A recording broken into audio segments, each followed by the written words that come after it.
नहीं देखो, मुगलों को नहीं हटाया, औरंगजेब को हटाया या बहादुर शाह जफर को हटाया या मोहम्मद घोरी को हटाया, इनको नहीं हटाया। आपके जी। महाराणा प्रताप, पृथ्वीराज चौहान, आपके छत्रपति शिवाजी महाराज, आपके बहादुर शाह जफर, आपके धन सिंह चपराना, इनको हटाया। अरे गुज्जरों और राजपूतों, तुम्हारा इतिहास मिटा दिया उन्होंने एक इसमें, एक लेकिन कलम की शायरी से और एक इससे आपका पूरा सबका इतिहास मिटा दिया। अब लड़ते रहना, किसके लिए लड़ोगे? जब आपका मुगलों के इतिहास में उनकी चपरासीगिरी करने में ही था, अंग्रेजों के इतिहास में सारे क्लर्क लोग आप ही थे, और अभी स्वतंत्र भारत के इतिहास में भी आपने सारे पद ग्रहण करके रखे हैं। आपका लड़ाई का तो इतिहास नहीं रहा ना। आप कभी युद्ध के घोड़े नहीं रहे, आप बारात के घोड़े रहे हो या राज सत्ता के घोड़े रहे हो। देखो, हम्म ऐसे ही झूठ बोल बोल के उन्होंने गांधी को कायर डिक्लेयर कर दिया था ना। हम्म। गांधी को डरपोक बोलने की हिम्मत करता है ना उनका एक मंत्री। जी जी। गांधी पढ़ा लिखा नहीं था, ये बोलने की हिम्मत करता है कि नहीं उनका एक मंत्री? ये जो है ना, एक किसी को आप पूछो चौराहे पर जाके, जो नफरती चिंटू बन चुके हैं, जो हम्म अफगानिस्तान को बनाना चाहते हैं, हमारे देश को पाकिस्तान जैसा बनाना चाहते हैं, उनसे जाके पूछो कि हम्म। भैया देश की हालत क्या है, नौकरियों का क्या हो गया। वो तुरंत आपको बोलेगा कि पाकिस्तान में 350 किलो रुपए किलो से आटा मिल रहा है। अभी पाकिस्तान जाए कहीं खड्ड में, पाकिस्तान के सब मर जाए, मुझे क्या लेना देना है? मेरे देश में क्या हो रहा है इसकी बात करोगे तो वो बोलेंगे पाकिस्तान। उत्तर प्रदेश सरकार ने, उत्तर प्रदेश के मुख्यमंत्री योगी आदित्यनाथ जी ने अभी एक बहुत बड़ा फैसला लिया है, जिसमें उन्होंने मुगलों के इतिहास को 10वीं और 12वीं के बोर्ड से हटा दिया है। अब जो इतिहास था, जो पुरखों का इतिहास था, क्या वो मिट्टी में मिल जाएगा? क्योंकि जिनके बड़ों ने मुगलों से लड़ाई लड़ी, जिनके बड़ों ने मुगलों के साथ युद्ध किए, अब वो आने वाली नस्लों को कौन सा इतिहास बताएंगे? वही जानने के लिए हमारे साथ मेहमान जुड़ चुके हैं नागपुर से, अविनाश काकड़े जी, जो राष्ट्रीय अध्यक्ष हैं किसान सेवा संघ के और कार्य राष्ट्रीय अध्यक्ष हैं किसान ब्रिगेड के। स्वागत है जी आपका राम गुहांड पर। आप सभी को हनुमान जयंती है, सेवा और समर्पण समर्पण के प्रतीक हनुमान जी को मैं प्रणाम करता हूँ, सबको बधाई देता हूँ कि हनुमान जयंती की सबको बधाई। मेरा जी हनुमान ऐसा था कि जब उसने जाके किसी को ये हो गया था, बवासीर हो गया था, और वो लैट्रिन के वक्त में राम राम राम राम कर रहा था, तो हनुमान जी ने झापड़ जाके रसीद कर दी उसको। क्रोध में आ गए और रसीद कर दी कि इतना पवित्र नाम यहाँ कैसे लेता है।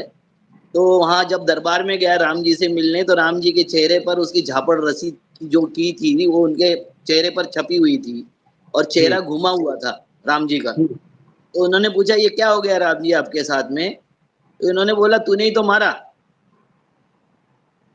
और उस हनुमान जी को जिसने ये बोध लिया था, सेवा समर्पण का बोध लिया था और विनम्रता का बोध लिया था, उसको क्रोध के रूप में दिखा के हम हमारे संस्कृति का पतन कर रहे हैं। ऐसे पतन करने वालों का मैं निषेध करता हूँ।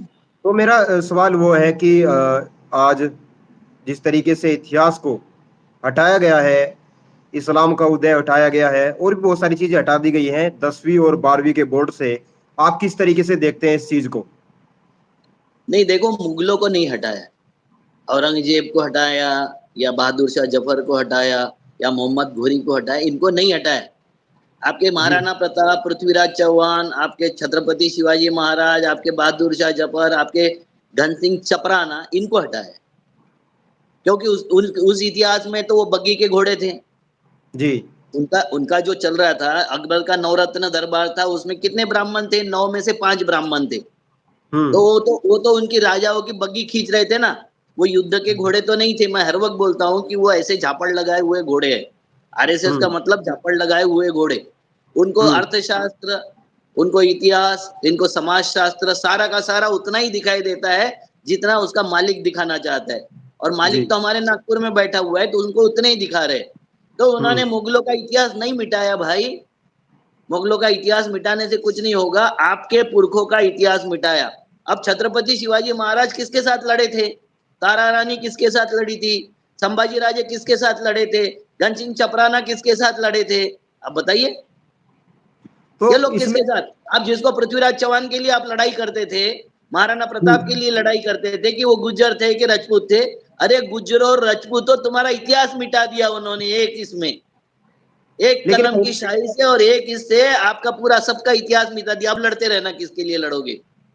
लेकिन कहीं ना कहीं खुशी भी नजर आ रही है, जो हिंदू हैं उनमें खुशी नजर आ रही है कि मुगलों को इतिहास पढ़ाया जाता था, हमें हमें शिवाजी महाराज, हमें पृथ्वीराज चौहान, हमें और इतिहास नहीं पढ़ाए गए, लेकिन हमें आज तक शाहजहां। पृथ्वीराज चौहान का इतिहास पढ़ाओगे तो किसका पढ़ाओगे? उनके विरोध में कौन लड़ रहा था? पेशवा लड़ रहा था क्या?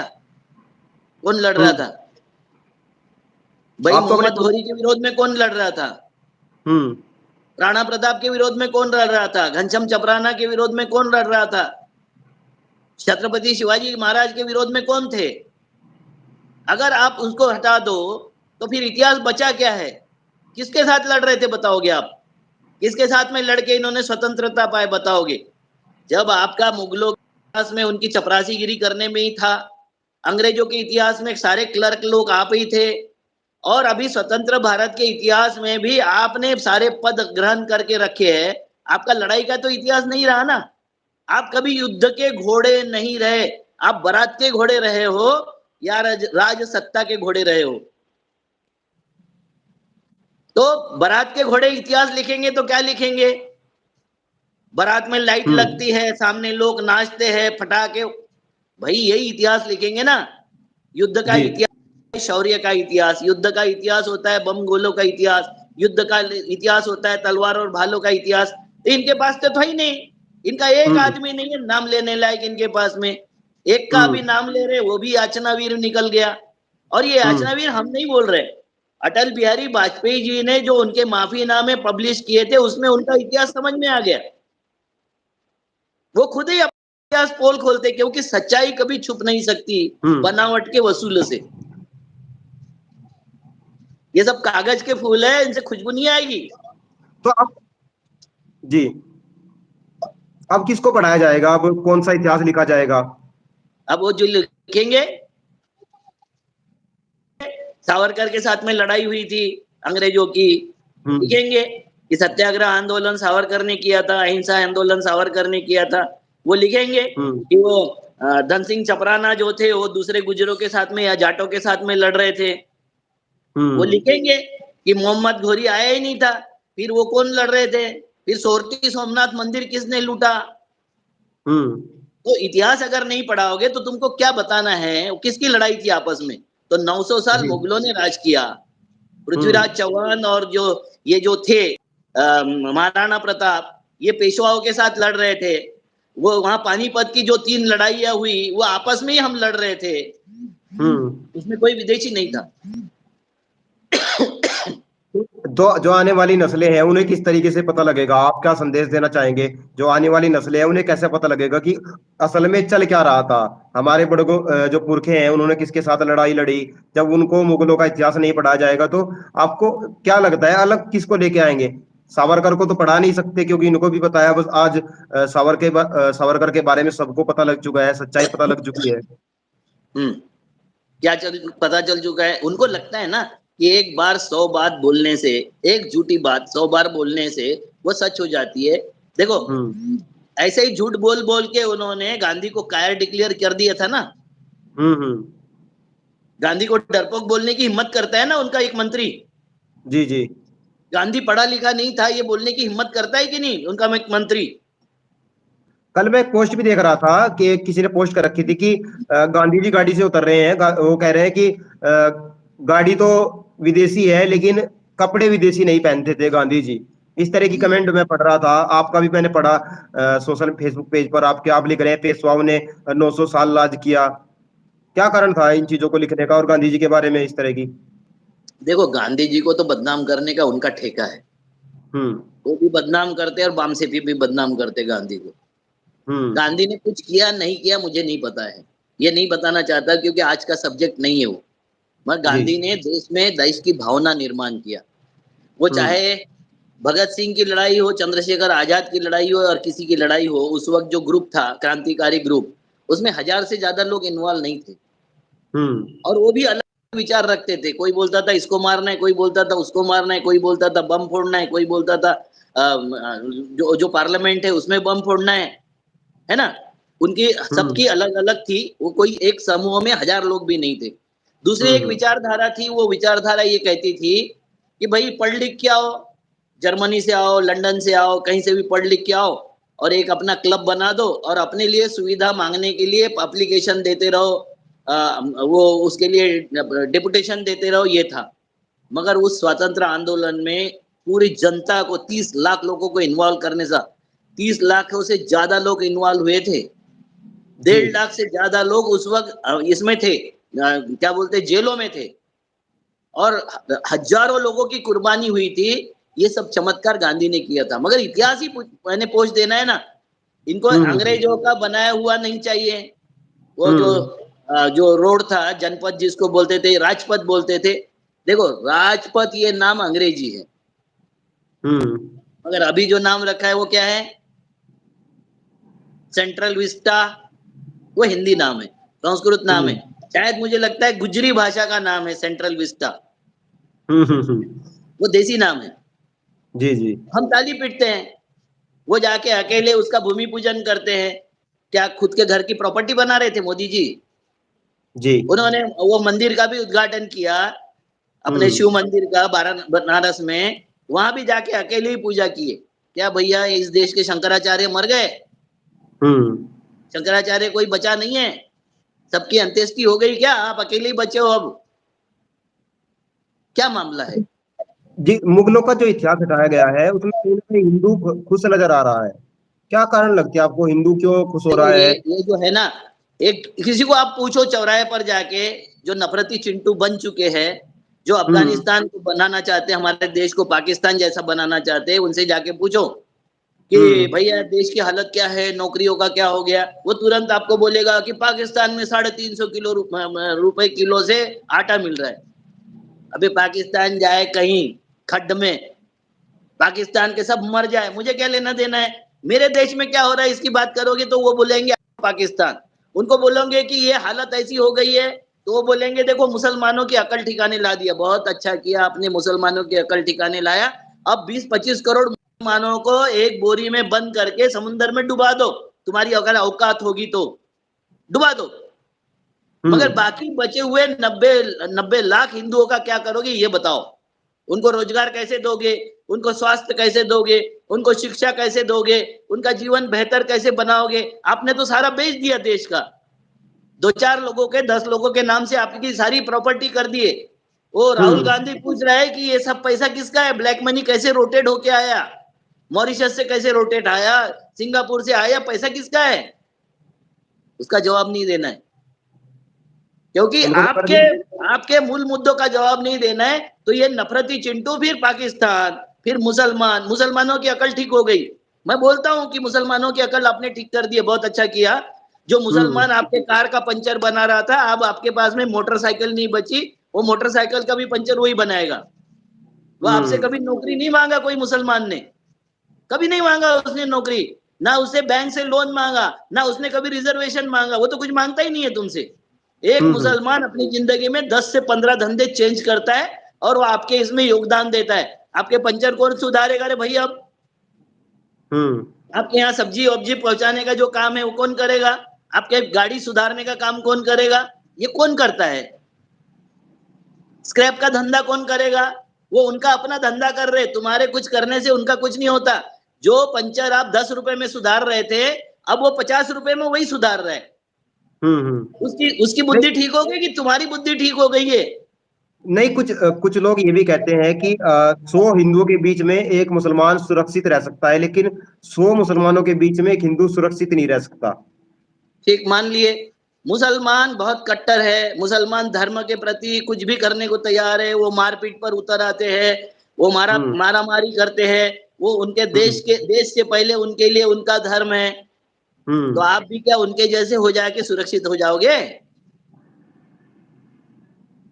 गांधी ने बोला था कि अगर एक आंख फोड़ने से दूसरी आंख फोड़ने की सजा आपने दे दिया तो पूरा दुनिया अंधी हो जाएगी। जी जी।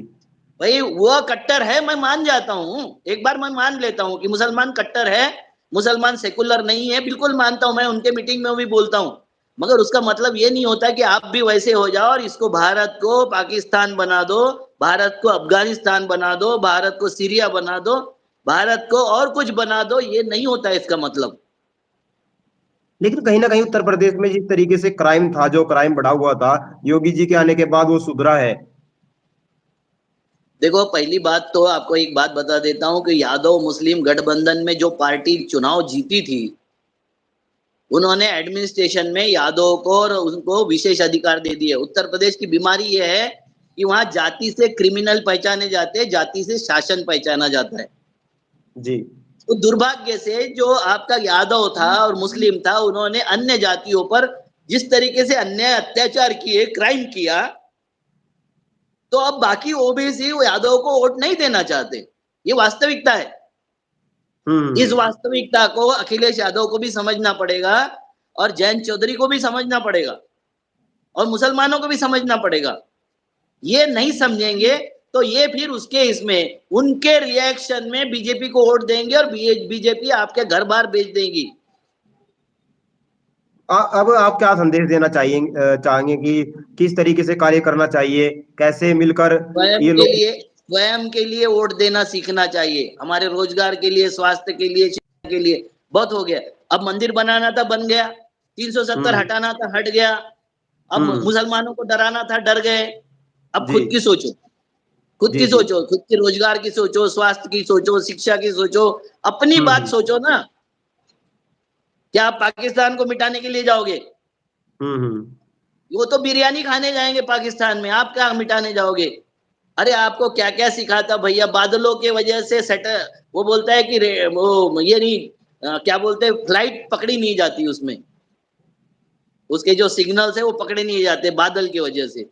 गोबर जी। गैस, वो नाली से गैस निकलता है, उससे चाय बनती है। हम्म। ये साइंस पढ़ोगे अब? मुसलमानों को गाली दोगे, मुसलमानों को समझाओगे? उनके जैसे कुरान में लिखा है कि पृथ्वी चपटी है, उसको फैलाया जा सकता है, इसको सिकुड़ा जा सकता है, वो पढ़ रहे। उनकी हालत क्या है वो आपने देख लिया दुनिया में। अब आप भी गैस, वहां नाले से गैस निकालोगे? हम्म। क्या करोगे आप? चलो, बहुत बहुत धन्यवाद। हम मुगलों के लिए ही हमने आपको लाइव किया था। बहुत बहुत धन्यवाद आपका, आपने हमें समय दिया। और कोशिश करते रहेंगे आपसे बातचीत करने की लगातार, अपने हमारे जो दर्शक हैं, व्यूअर हैं, हमारे क्षेत्र के लोग हैं, उनसे दिखाने की किस तरीके माहौल देश में हो चुके हैं और किस तरीके से माहौल को बदला जा सकता है, क्योंकि लोग माहौल को मात्र। जानबूझकर बिगाड़ा जा रहा है। क्योंकि 9 साल के शासन में आज भी इन्होंने 3 वीडियो जारी किए। उन्होंने 70 साल में, उसमें अटल बिहारी वाजपेयी भी आ गया और इनकी सरकार जो मोदी वो थे अडवाणी, और ये कॉम्बिनेशन में बने थे वीपी सिंह के साथ में और फलाने के साथ में, वो भी सरकार सारी करप्ट करवा दिया मोदी ने। कोई बात नहीं है, अपने लोगों को भी तुमने करप्ट करवा दिया, मुझे कोई आपत्ति नहीं है।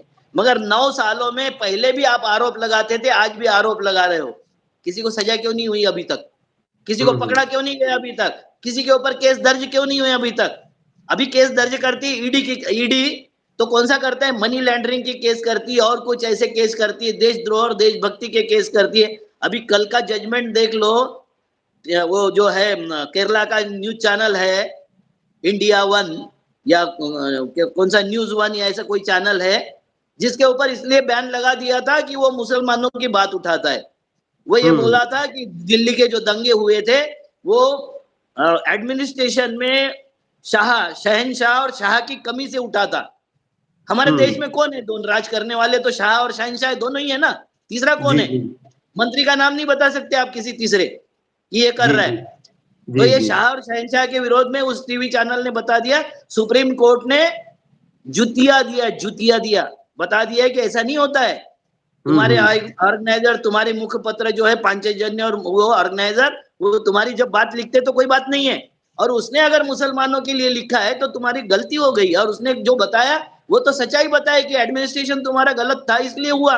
जैसा एक हम्म। टीवी ने उस वक्त बताया था अटल बिहारी वाजपेयी को कि कारगिल में क्यों आए, क्योंकि तुम्हारा पहरा नहीं था। हम्म। तो पहरा नहीं था तो कारगिल में अतिक्रमण हो गया था। और फिर जी। हमने क्या किया? हमने कारगिल विजय मनाया। कैसे विजय किया हमने? तो उनको, सैनिकों को जाने का सेफ पैकेज दे दिया, हमारे 900 सैनिक मरवा दिया, उसको बोलते हम विजय। जी। जी। जी। चलो, बहुत बहुत धन्यवाद ये आपका। उल्टा इतिहास बहुत दिनों से पढ़ाते ये लोग। जी जी, कोशिश करेंगे अगले हफ्ते फिर आपसे बात करने की, 2-3 दिन के बाद आपसे बात करने की कोशिश करेंगे। और जुड़े रहिएगा गांव ग्वांड के साथ। जय हिंद, जय भारत। नमस्कार।